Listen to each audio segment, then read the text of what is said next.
Curfew is not intended to stop anyone from going to a hospital, obviously, or seeing a doctor or getting help or treatment for medical or mental health conditions. So just kind of common sense. Our idea is to kind of carve this time out, and we know that if we all do it, with some exceptions, that in and of itself will reduce some of these contacts that are going on.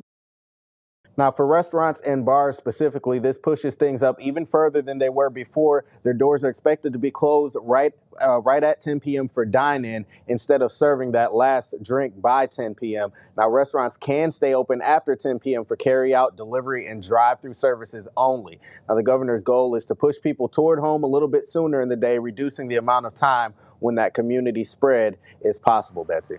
Well, I think a lot of folks are going to find at 9 o'clock at night, suddenly they're rushing out to get whatever they have to get done. So we'll have to see how it all works out, but certainly still more details to come. This is not the end of the story on this. We'll have more details on who, what, where, when, why, how, and all that good stuff coming up. Thanks, Brandon.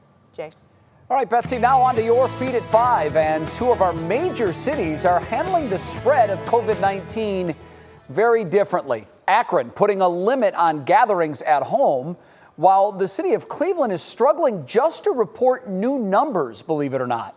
And that's where we begin. This afternoon, Cleveland Mayor Frank Jackson held a news conference to address questions about why the city of Cleveland has not reported any data on new COVID cases to the public in 3 days.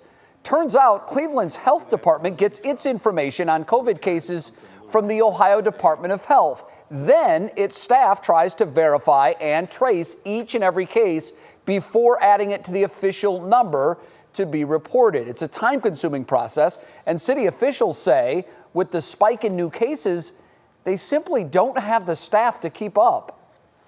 Remember, now we've gone from being in the low teens to even single digits not too many weeks ago, to being almost 200 on one day, 190 something, and averaging around 160 something.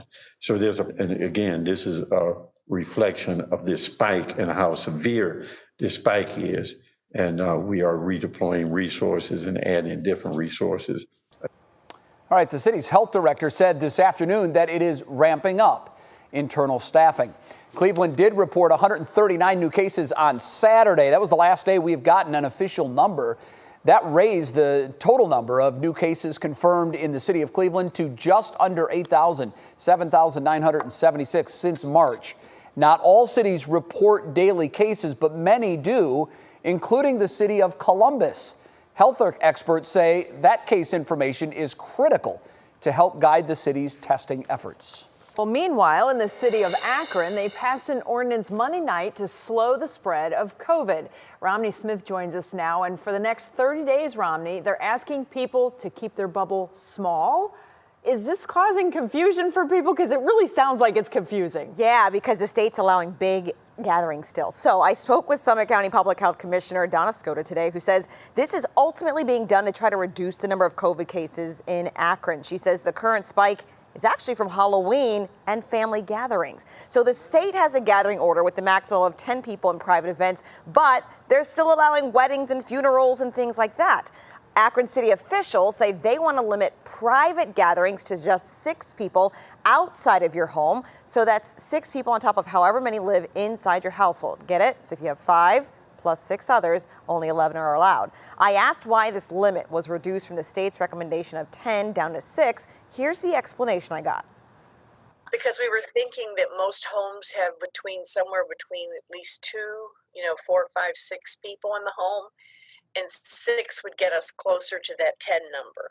What we were fearful of is if we left it at 10, then if you had 10 people already in your home, you'd have 20 people. And that is way too many people to have in your house. So the goal is to have a smaller number of people in the house, and even then to still wear a mask unless you're eating or drinking and be socially distanced as to not spread COVID, because we still do not have any way of knowing who's an asymptomatic carrier. But the major confusion, again, still doesn't stop there, because the state's allowing large gatherings like weddings with more than 100 people, funerals, and religious services. So Akron is still letting private get-togethers happen, but they're saying, you know what, one day you could go to a wedding with 100 people, and the next day they're saying no more than 6 outside of your household. So that's where the confusion comes in. I spoke with Akron's mayor about why he's targeting small gatherings specifically and the danger Akron residents face if they don't heed that warning. That's coming up at 6. I mean, how is this going to be enforced? How are they going to police this? Somebody going to come and knock on your door? I got all your how answers. many people are in your living room?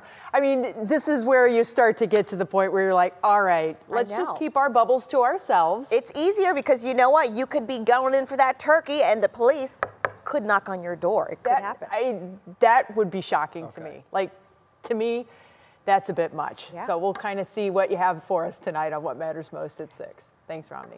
Jay. That's frightening. Also, like, where's the science? 10 is okay, 12 is not. Yeah. It's so many questions. Now, COVID is changing holiday plans for many of us as large gatherings and any sort of travel are being strongly discouraged. But the pandemic doesn't have to stop all of the fun.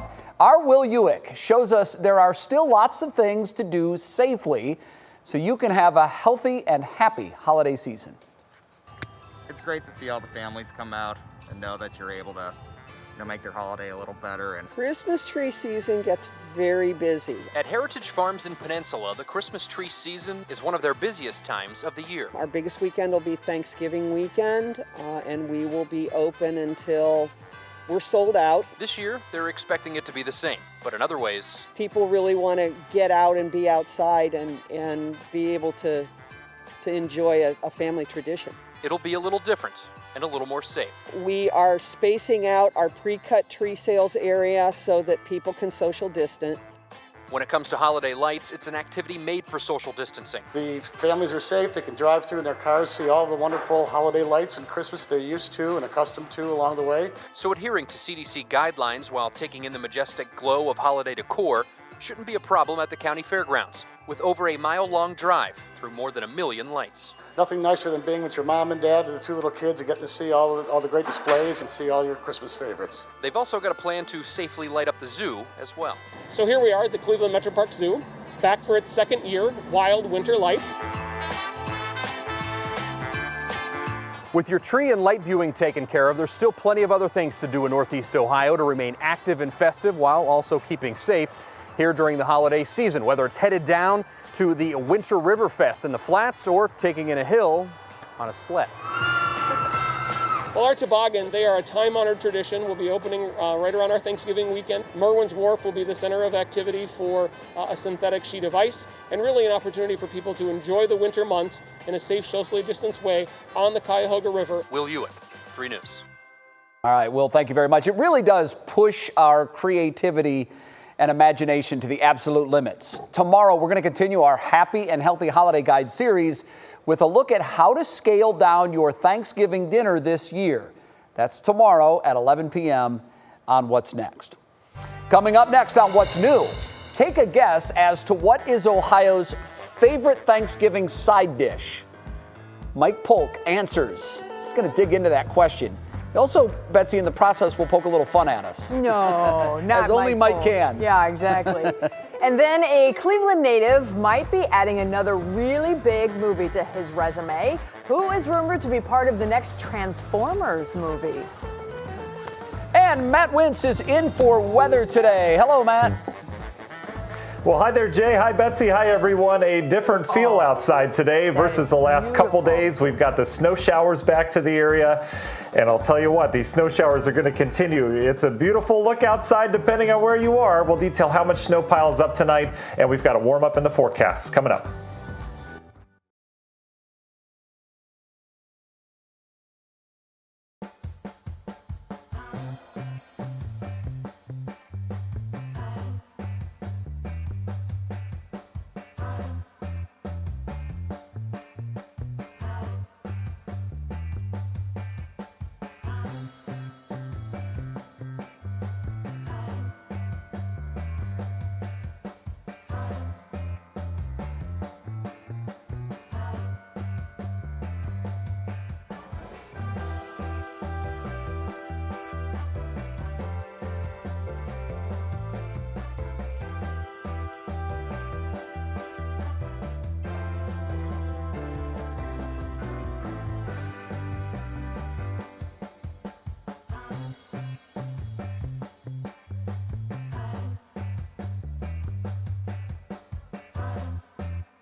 Well, it is the middle of November now, and many Northeast Ohioans are saying it's about time that we're seeing some snow.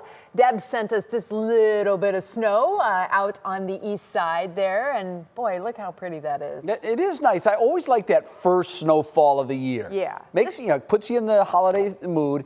But then by December 26th, I don't want to see any of it. Right. This next picture, this comes to us from Streetsboro, and you can see it's got a little bit there, not a whole lot. I had about 1.5 inches at my place in Chagrin Falls, but as you reminded me, early after I moved here, you're in the snow belt. You're always going to get a lot more snow than we get here on the west side and even downtown. But you know how lake effect can be. It's very fickle. And what the lake giveth, the lake taketh away. And I'll tell you what, it's not the same for everyone in true lake effect fashion. We were watching that CSU cam downtown Cleveland, Matt, and I did make a little bit of a comment to the folks here at the station that the sunset almost looked like the colors were fluffy, and that is because the sun setting is illuminating the snowflakes that are flying. There you see it. You can kind of see how it's not the beautiful striations that we're used to seeing. It just kind of looks like little pillows.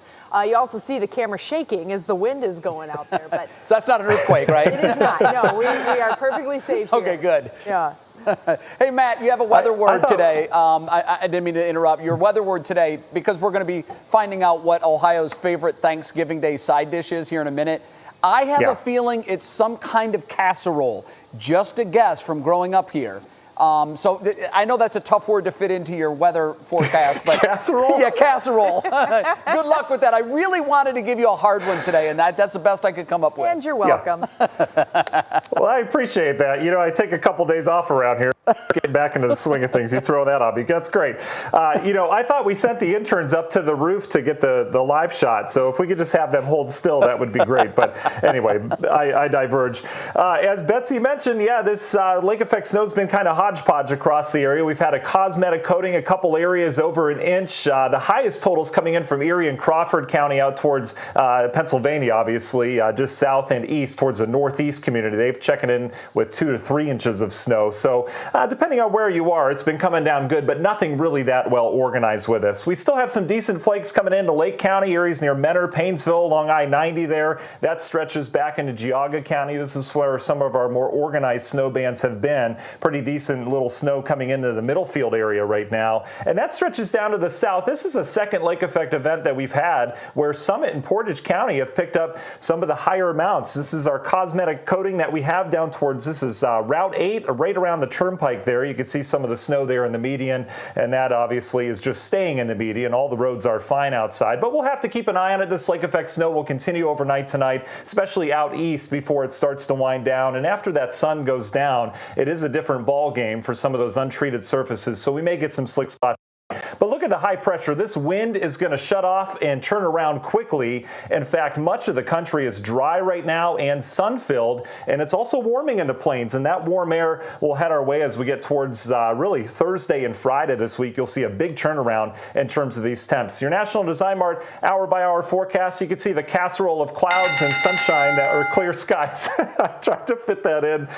That doesn't even make sense, but I guess, you have green beans and all sorts of things thrown in there, so you can say that. But you can see some of the lake effect showers, snow showers, kind of coming to an end overnight tonight, becoming less organized. Most of us will be mostly clear tomorrow morning. We start your Wednesday in the 20s inland, 30s near the lakeshore. We're going to see that sunshine return tomorrow. Area-wide, I think it'll return last out towards the snow belt where we see some of those lingering snow showers early. Not a lot of snow from here on out. Maybe another cosmetic coating to a 1/2 inch. Universal Windows Direct 7-day forecast. Look at the turnaround, guys. By Thursday, sunshine and 58 degrees. We'll be up near 60 on Friday. And then this weekend system, it looks like we'll arrive Sunday into Monday with some rain showers. But overall, we're dealing with a big warm-up from here. So any snow that we do have on the ground, it's going to be long gone. Casserole. Casserole. Well played. I thought he played it very well. Yeah. I mean, it's a mix. It's a mix. Exactly. Goulash is another way to put it, which, of course, we get all of that, too. Thanks so much, Matt. We'll talk to you again coming up about a half hour or so.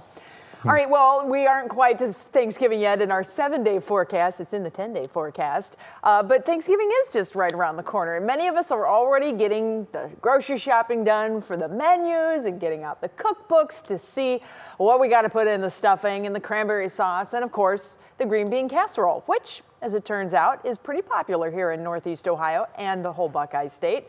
Our Mike Polk has a few thoughts on one of Ohio's favorite side dishes.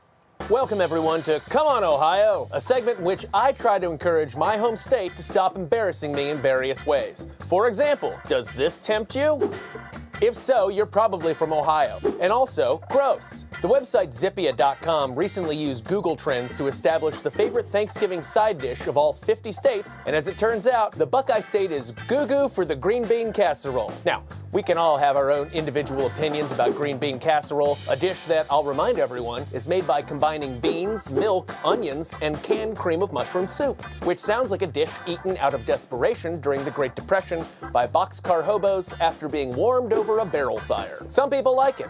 I myself don't care for it. No one in my family really does. But my mom still makes green bean casserole every year out of some odd sense of ritual. We don't want to make her feel bad, so we all make sure that she sees us put a little bit on our plates, and we move it around some, making sure it doesn't come into contact with the good food, and then we throw it away when we're done. It's a long-running, discreet Polk holiday tradition, and I'm sorry you had to find out about it this way, Mom. And with everything else, Peg, you knock it out of the park. Seriously, the way you brined the bird last year? I'm still a dead man. Look, I know some people like green bean casserole, and that's fine. But why does it have to represent our state? Why couldn't we have gone with some side dish that we can all agree on, like mashed potatoes? That was the favorite of these 10 very reasonable states. Or how about the very respectable mac and cheese, the favorite side dish of most of the eastern seaboard for some reason? Or stuffing.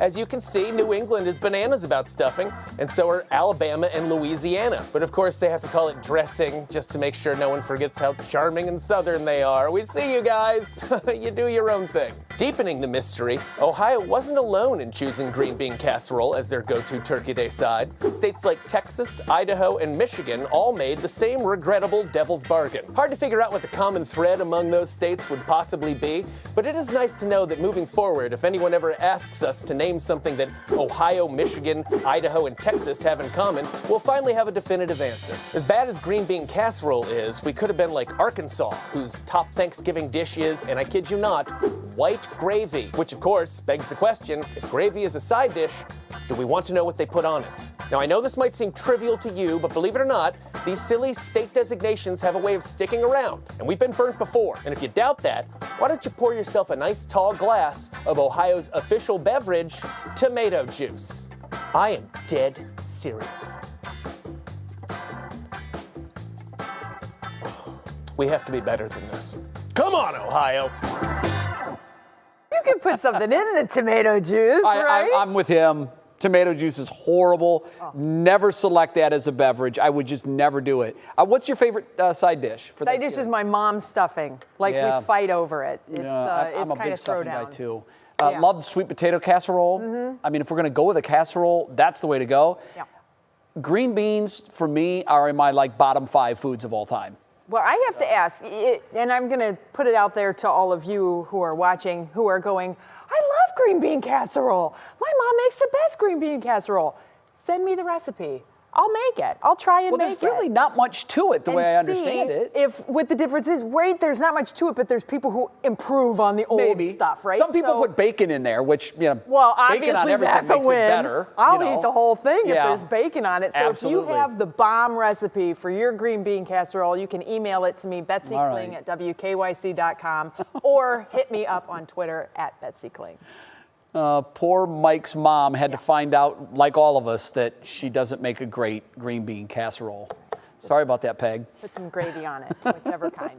All right, still ahead for us. This pandemic has been feeling like a horror film, and now Hollywood is going to capitalize on that. Of course, it comes with an even crazier twist. That's coming up.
just got an email from somebody asking for my mother's stuffing recipe. Mom is going to be so happy about that. All right, today's Pop Break takes us to the year 2024, where COVID has mutated. Oh yeah, you knew that was coming. Hollywood's going to go there sooner or later. Here's Kiera Cotton on all the details on the newest horror film.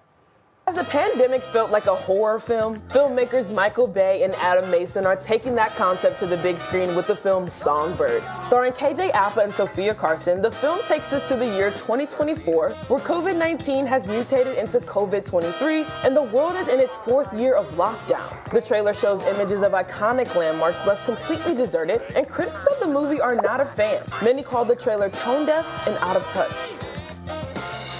Despite the ongoing pandemic, hip-hop artist Megan Thee Stallion has managed to have a hot girl summer. The 25-year-old was recently named GQ's Rapper of the Year. Known for her slick lyrics and boastful confidence, the Savage rapper is a true star. But like most of us, she's had her ups and downs, including being allegedly shot by fellow artist Tory Lanez. But she's finishing the year strong with her debut album, Good News. It'll be available to stream everywhere on Friday. And finally, a win for a Cleveland native. According to reports, Stephen Caple Jr. is being tapped to direct the next installment of the Transformers franchise. Caple became a true household name after directing Creed 2, starring Michael B. Jordan back in 2018. While nothing is official just yet, the decision is expected in the coming weeks. Stephen Caple Jr. was born and raised right here in Cleveland, Ohio. He even jump-started his career with a movie called The Land. We love a win for our hometown heroes. Back to you guys. All right, Kiera, thank you so much. It is time. It's one of my favorite parts of the show, worth the watch. And you know we love trick shots here. This guy, I'm dubbing him the unofficial king of the trick shot. This is just a guy that has too much time on his hand. Look at all those glasses. And then here he hits it. It bounces off 4 different plates and then into a cup. Here it's going down all of the plates before it finally goes in. This guy is just... I mean, I can only imagine how many hours it took him to complete all of these trick shots. There were even a couple on there that we left off. Or he's really good at Photoshop. Let's face it. I think that this is balderdash. No way. I'm not buying that. That they really happened, but I know it takes hours to make each one of those happen. That's the scary part, actually. All right. Well, still ahead for us here on What's New. To cancel or not to cancel travel plans. And the family back and forth. Lots of questions facing families regarding traveling for the holiday. We're going to let you know the financial impacts before you pull the plug. Also, President-elect Joe Biden tapped a Cuyahoga County man to fill one of the roles on his staff. We're going to tell you who it is and what that role will be coming up on What's New.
The war, yeah. Because so much was banned. So it was banned because it was cheaper to sell it by the whole loaf than it was. Hey there, Al, how are you? Testing 1, 2. Testing 1, 2, 3, 4 today on What's New. Thanks.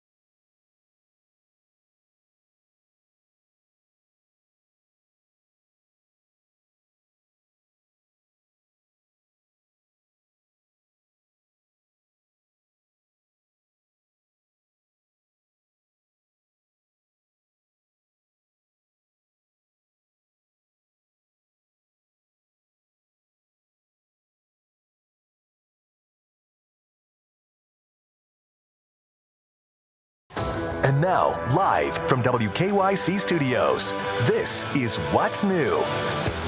Well, everybody, welcome back. It is Tuesday, and let's see, we have 7, 8, 9 days to Thanksgiving. Yeah, we're getting there. So turkey on the brain. For and now I'm hungry for some of Big Sue's stuffing. Oh, I've gotten more emails about people with the stuffing. I think I'm going to tape it with her. She doesn't know this yet. Mom, that's a great I know idea. you're watching because you just texted Because now me. I want to see how she makes it. Yeah. Well, the key ingredient, the secret ingredient, I will tell you this, is the cheapest white bread you can find. Cheapest? Cheapest. The cheapest loaves of white bread that you can find. All right. And then we start to fluff it up from there. But it's actually a very thrifty recipe. I think we'll tape it maybe this weekend, and we'll show you. Listen, I have to see this now. And you've raved about it. And we are 9 days from Thanksgiving. And if your house, Betsy, is anything at all like mine, conversations are ongoing as to how we're going to celebrate Thanksgiving this year. I mean, the one thing we know is it's going to be much different. Right? Well, we're going about 20 minutes from our house to my parents' house, and that's it. But a lot of folks, they are going to travel. This year, the roads and airways will be lighter than normal as far as traffic goes because of the pandemic. AAA is anticipating a 10% drop from last year in what is normally the busiest travel time of the year. Now, keep in mind, this would be the largest one-year decrease since the Great Recession. So we're kind of back toward that 2008 timeframe. But keep it in perspective. That means that only 50 million Americans will be traveling rather than 55 million compared to last year. I don't know. Who am I to question AAA and their logic? Right. I think travel's going to be down way more than 10%. I could be wrong, but those that I know are just absolutely cutting it out altogether. We'll see. They say 10%. They're usually right on these things.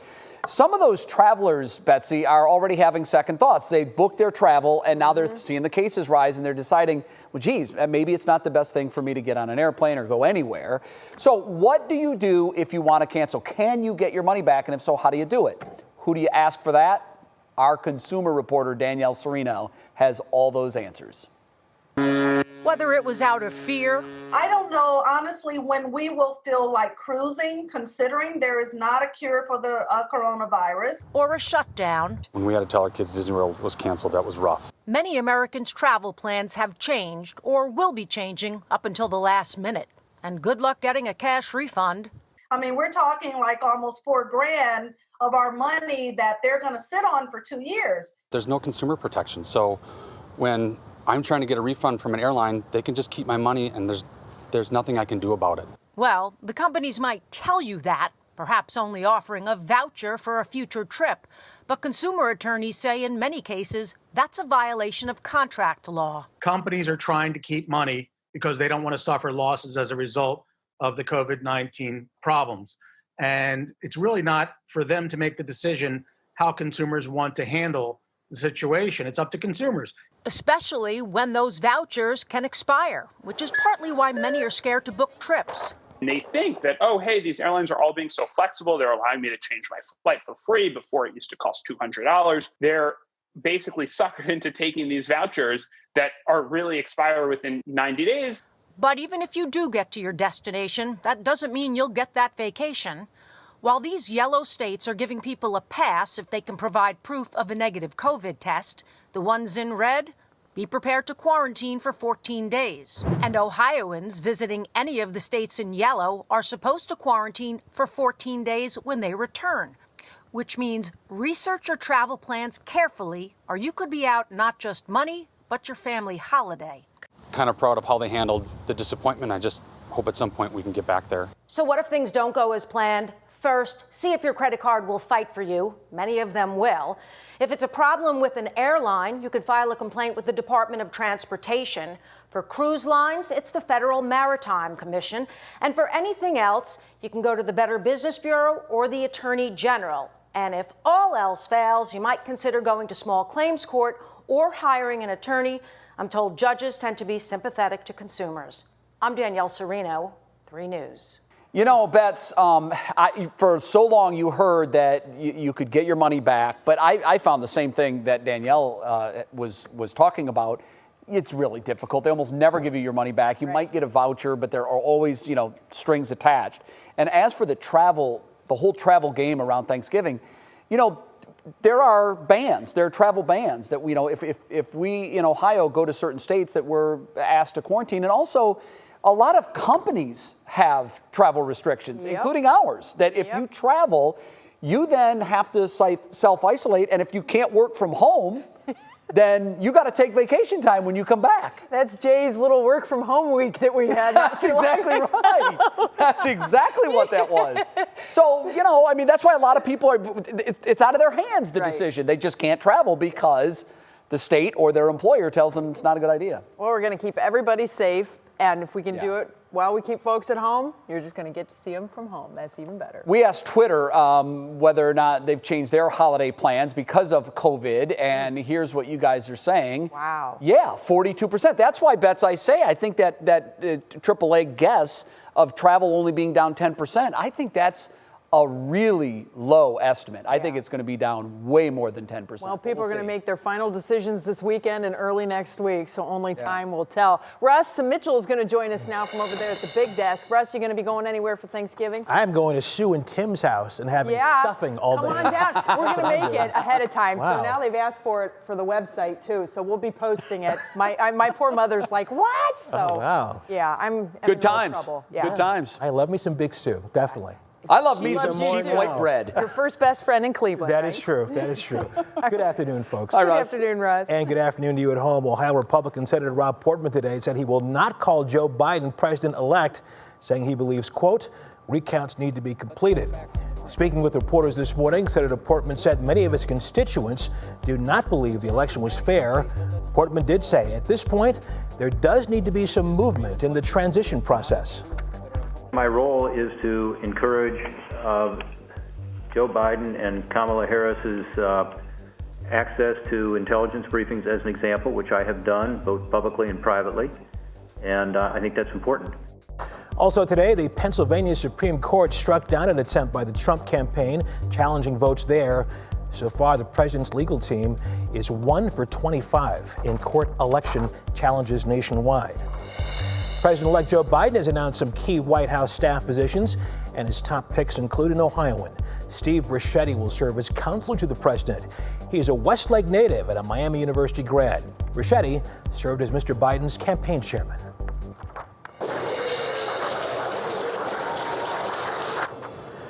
The 4 astronauts aboard the SpaceX spacecraft that launched from Florida Sunday night arrived to cheers. You heard them there at the International Space Station early this morning.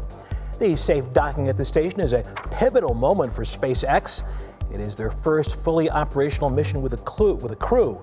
Also making history, one of those crew members, NASA astronaut Victor Glover, is the first Black American astronaut to be a full-time crew member of the International Space Station. So pretty cool stuff. I've never seen a night launch. Have you, Betsy? Oh, yeah. Amazing, I worked in Jacksonville for a couple of years, so we got to see rockets and stuff. There's nothing better. And I always love when they get up into orbit and all of a sudden you see their arms. And it reminds me of Pigs in Space on the Muppet Show. Do you remember Pigs in Space?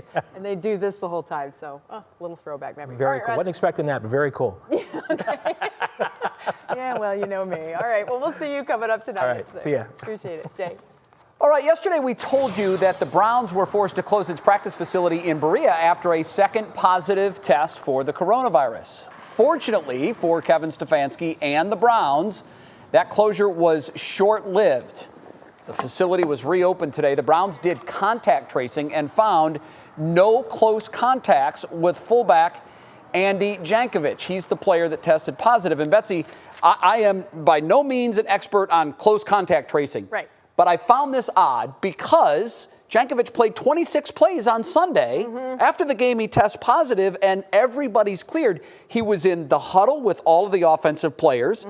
He stands between Baker Mayfield and Nick Chubb in the backfield. So I'm concerned that, I know they want to get out there and practice and get ready for the Eagles on Sunday, but I reached out to the Browns, and they got back to me and said, I asked about what's this close contact tracing like? They said it's a thorough, intricate process. If you're interested in details, reach out to the league office. I did, haven't heard back, but I reached out to a couple of my buddies at ESPN that cover the NFL, Field Yates and Adam Schefter. And Field says that so far there's been zero on-field transmission that they can point to. Right. And Adam Schefter tells me that this is odd, but this is an odd year, and other teams have also done the same thing. So look, I hope everything is clear, but color me skeptical, because he was definitely within 6 feet of all of the offensive players at least 26 times. And in the locker room before that. Absolutely. And on the practice field before that. Yeah. Look, I'm not an expert. I'm just asking a question. Okay, still ahead on what's new. So Dolly Parton is using her money to help all of Americans. In fact, all people in the world. How is she doing that and trying to end the pandemic? Find out next. And she's smiling while breaking a sweat. Emily Mayfield introduces us to a unique fitness craze that is fun too. I've done it. I can tell you it's amazing. And of course, outdoors is kind of an interesting place to try and do that. What's going on outside right now, Matt? Well, I'll tell you what, we're still dealing with some lake effect snow. Yeah, that's not the place to exercise right now. Unless you're a runner, it's okay. But the lake effect snow is going to continue tonight. We'll let you know how much more we're expecting, and we'll talk about a warm-up coming up after the break.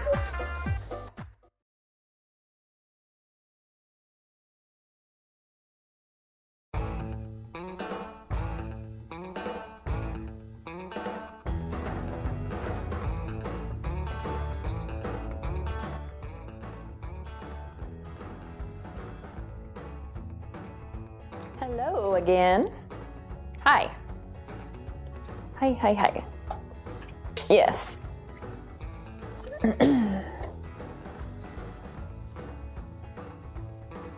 Hello. All right. If you're ready for some festive fun, we have Laura DeMarco's holiday guide on WKYC.com. Okay.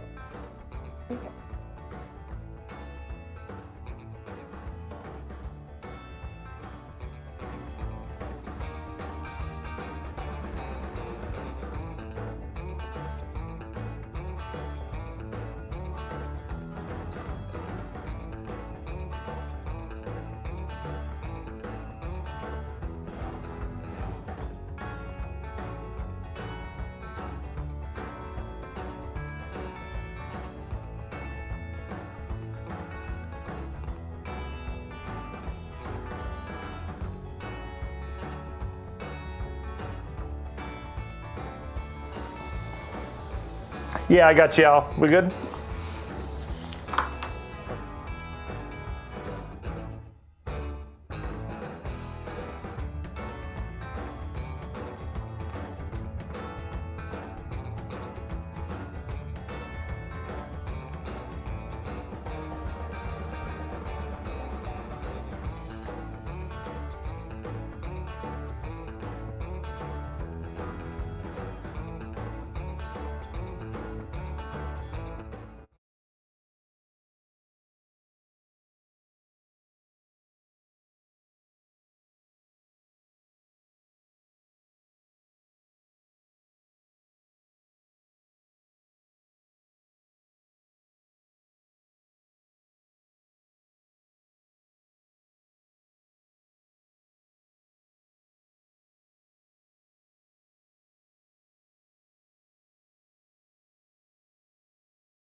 Oh, Matt, I just had a very in-depth discussion with Jay Crawford about the analemma on a globe and the shortest days of the year. It's very intense here in this studio, and you're lucky you're there at your house. Please send help. I'm blinking. Yeah. SOS. Betsy, get out now. Have Sandridge or Jason come in and fill in for you tonight.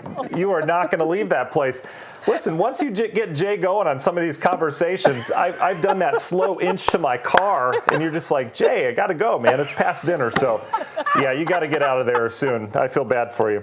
All right, let's talk about the lake effect snow. We've still had some snowflakes flying across portions of the viewing area. It's been very spotty. You can see we're starting to lose some of that fetch that was coming. We actually had some moisture off Lake Michigan helping aid in these, but still some moisture off Lake Huron and obviously Lake Erie producing some of that snow. But this will start to wind down, and it hasn't really been that well organized. We've seen some hits of snow, and then it would be dry for a second, so it hasn't had a chance really to accumulate a whole lot. You can see still some pretty good organization in spots coming through Chardon, areas near Hartsgrove Township, Trumbull out in Ashtabula County. That stretches down towards Orwell. This is a live look right now, courtesy ODOT of I-90 at 44 there. there at the Chardon exit, where we've got a little bit of a coating there on the ground. The roads are just wet at this point, and that stretches down towards Portage County, Trumbull County getting some snow showers, and then back towards Summit County. This is really starting to come to an end now as it begins to wind down. And it's all about fetch. Fetch, we mean the wind and where it lines up, and you can see that high pressure off towards our west will quickly switch this northwest wind around, and we're going to pump in some sunny days out ahead of us. Look how much of the country is quiet right now, and we're also going to pump in some warmer days out ahead of us as that warmth builds back towards the west. Very typical in this La Nina pattern we have right now to get these bouts of warm, and it looks like really the rest of the month we're going to have a pretty mild pattern compared to the Arctic outbreaks we could be seeing. So let's take you locally here with your National Design Barn hour-by-hour forecast. There's your snow showers. If you're not up towards the lake effect areas, you're going to enjoy partly to mostly clear skies tonight. It will be a cold start to your Wednesday morning. We'll start in the 20s inland, 30s near the lake shore. You can see how we start with some clouds and leftover snow showers. By noon, we'll start to erode the clouds, and then we're all in the sunshine as we go throughout your Wednesday afternoon. High temperatures ought to hit the low 40s. In terms of snowfall, not a whole lot from here. We'll see how these bands become organized the rest of the night, but perhaps up to an inch. Otherwise, we're dealing with lesser amounts. Universal Windows Direct 7-day forecast. I'm going to compare this the rest of the week to much like Big Sue's stuffing. I think it may not look good up front, but you'll have a warm, delicious finish to it. So that's kind of how our week's going to go. We'll have upper 50s to near 60 Thursday, Friday with some rain arriving Sunday, Monday, but very much like Big Sue's stuffing. I cannot wait to get that recipe, Jay. Yeah, you and me both. Hashtag Big Sue's stuffing. I am in so much trouble. It's trending. Yes. Thanks, Matt. We'll see you tomorrow. So how does Dolly Parton tie in with a coronavirus vaccine? I saw this headline earlier this morning, and I'm fascinated by it. We get the answer in today's Clicking with Cleveland, and we say hello to Stephanie Haney. Hi, Steph. Hi, Jay. Well, here's what Dolly Parton did. She played a big role with a very big check. She donated $1 million to help fund COVID research to Vanderbilt, back in April. That's when she said a doctor friend of hers involved in the research told her about exciting advancements, and that research helped develop Moderna's vaccine, which we know scientists say is nearly 95% effective. So thank you to that doctor, and a huge thank you to Dolly Parton. Now, if you're ready for festive fun, we have Laura DeMarco's holiday event guide up on WKYC.com. Winter River Fest is a brand new event from the Cleveland Metro Parks that's starting November 27th along the Cuyahoga River in the Flats. Look for this snow family, the Sassies, along with ice skating, light displays, and fire pits. Wild Winter Lights at the Cleveland Metro Park Zoo opens today. Get those tickets in advance to see light displays, live music, ice carvers, and so much more. And Cleveland's favorite holiday band, the Ohio City Singers, are playing an outdoor concert in front of the Rock Hall on December 5th. Get those tickets in advance and find more events on WKYC.com. And new today on Twitter, Jack unveiled his own version of stories with tweets that delete after 24 hours. They're called fleets because of their fleeting nature. The idea is to bring in people who don't like the permanent nature of regular tweets. And unlike regular tweets, you can also see who has looked at those fleets, which is a pretty cool idea. But I will say this, if it's the disappearing that you like about it, Jay, fleets might delete, but screenshots are forever. So think before you fleet, everybody. Yeah, I know. A lot of people think that, well, it's gone forever in 24 hours. Nothing's gone. If you put it out there, someone can bring it back. Nope. Stephanie, thanks. We'll see you tomorrow. All right, if you like to jump around, see what I did there? That's what you did. I like it. Fitness can be fun. Emily Mayfield is up next with a workout that I guarantee will put a smile on your face, and you'll definitely break a sweat. And it's time for your Tuesday pop quiz. This is a good one. This is. It's in honor of National Bread Day. Woohoo! What year did the U.S. ban sliced bread? 1941, 1943, 1945. Obviously, it was a World War II thing. The answer when we come back.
All right, so we asked what year was sliced bread banned in the U.S.? The answer? I was this many days old when I found out that it had been banned. Yeah, well, me too. The answer is 1943. Now, there's two reasons for this.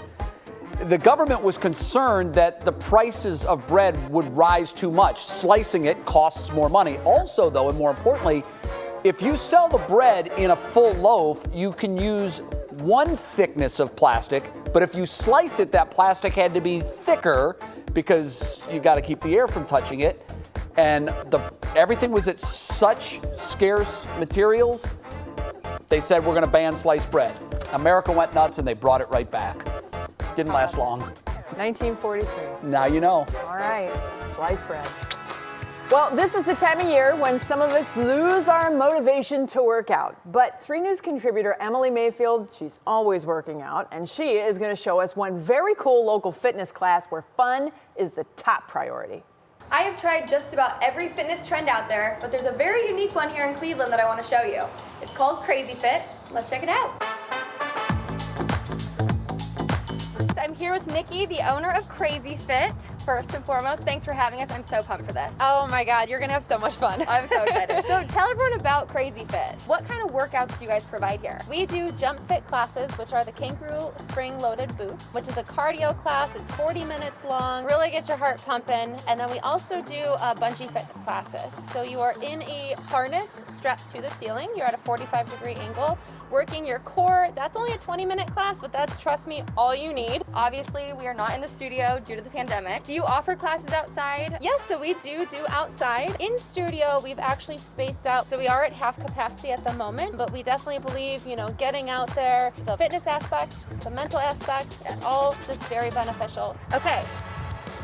These are the special boots you were referencing earlier. Yes. Can you tell me about these? These are our jump boots. They were designed by an orthopedic surgeon to absorb the impact of your joints, so you don't feel that same pain that you would feel running in tennis shoes in your knees, your ankles, your back, and your hips. They do weigh between about 3 to 5 pounds, which definitely gives you that quad, muscle, glute workout. Your cardio max goes up really quick, and you can burn about 20 calories a minute while you're jumping in them. Very, very effective. For those of you who follow me on my Instagram, you know I'm a big fan of these, so I'm excited to try them in a class form. Absolutely. Let's keep going. Okay. All right, so we're gonna get our heart pumping. You can't tell under this mask, but I'm smiling so good. Core stays tight.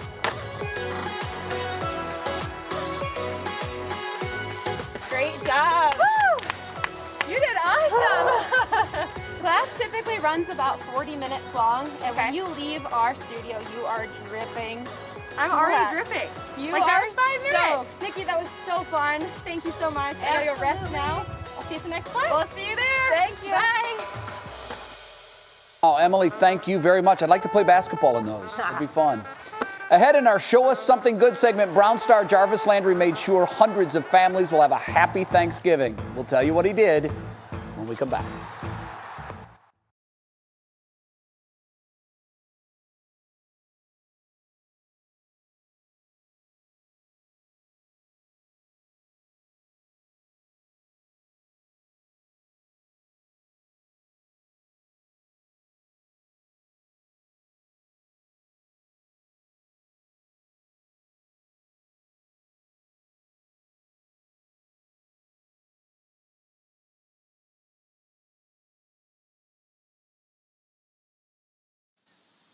Hey, yep, I sure can.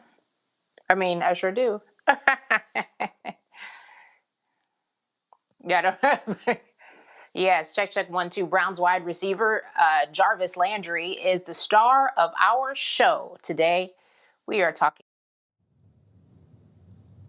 Hey. Sorry. Check 1 2 3. Brandon's microphone. This is what it sounds like to be Brandon.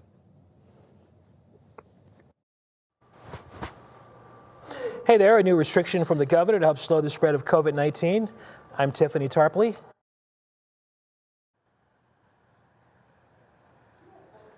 Mike, check, it's Romney. It's, I don't know what day it is. Tuesday? It's Tuesday, and, okay.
All right, we wrap it up with our Show Us Something Good. I love this. Browns wide receiver Jarvis Landry, the star of our show on this day. He hosted his first annual Thanksgiving food drive in Cleveland Heights today. 300 Thanksgiving meals were given to local families at Forest Hills Church.